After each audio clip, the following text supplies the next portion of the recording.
হাবড়া পল্লীমঙ্গল খেলার মাঠে আজই সভা করতে আসবেন রাজ্যের বিরোধী দলনেতা তথা বিজেপির দাপুটে নেতা শুভেন্দু অধিকারী। আর মাত্র কয়েক ঘন্টার অপেক্ষা। শুভেন্দু অধিকারীর সভা ঘিরে জোর প্রস্তুতির ছবি ধরা পড়েছে আমাদের ক্যামেরায়। প্রসঙ্গত, চলতি মাসের 12 তারিখ মুখ্যমন্ত্রী মমতা বন্দ্যোপাধ্যায় হাবড়া আম্বেদকর মাঠে একটি প্রশাসনিক সভা করেছিলেন।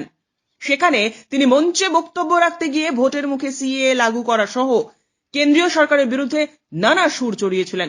এখন দেখার বিষয় আজ শুভেন্দু অধিকারী এই সভা থেকে ঠিক কি বক্তব্য রাখেন, সেদিকে তাকিয়ে রয়েছেন সকলেই। দেখুন, এটা হচ্ছে আমাদের ভারতীয় জনতা পার্টির বিজয় সংকল্প সভা। শুভেন্দুদা সন্দেশখালীর মাটিতে নিপীড়িত মানুষের পাশে যখন দাঁড়ালেন, তখন পরিষ্কার ওই সভাতে বলেছিলেন যে পশ্চিমবঙ্গে জুটি বেঁধেছে শুভেন্দু সুকান্ত, তারা যেখানে দিদি দৌড়াবেন আর তার পিছনে তাকে তাড়া করে বেড়াবে।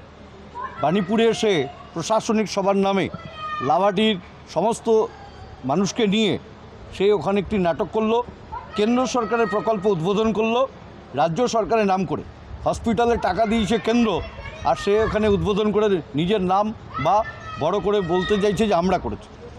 জল প্রকল্প ভারত সরকার টাকা দিয়েছে বিশুদ্ধ পানীয় জলের জন্য, সে প্রকল্প উদ্বোধন করে বলছে আমরা করেছি।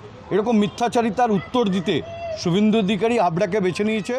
দুর্নীতি ও নারী নির্যাতনের জন্য তার যে মুখ্য কথা, সেটা জনগণের সামনে তুলে ধরবে দক্ষিণ হাবড়া পল্লীমঙ্গল খেলার মাঠে এই সভাতে দাঁড়িয়ে। হাবড়া থেকে শান্তনু বিশ্বাসের প্রতিবেদন, চ্যানেল 24/7।